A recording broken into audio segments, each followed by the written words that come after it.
என்னும் எழுத்துனா என்னம்மா? சொல்றேங்க. எண்ணென்ப ஏழை எழுத்தென்ப இவ்விரண்டும் கண்ணென்ப வாயுயிர்க்கு.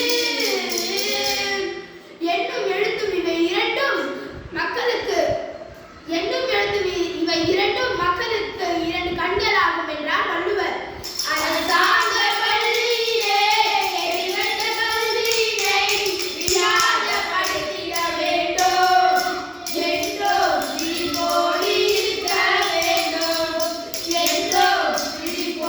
இருக்க வேண்டும் காலங்கள் உள்ளவரை கல்வியை உயரும் வரை சோதரன் கூடாதடா என்றும் சொல்லிடக் கூடாதடா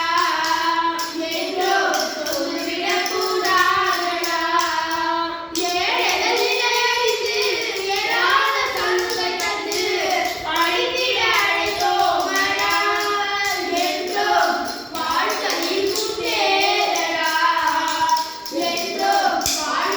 முன்னேறடா அரசாங்க பள்ளியிலே எளிவந்த கல்வியினை விழாதப்படுத்திட வேண்டும் என்றும் விழிப்போடு இருக்க வேண்டும்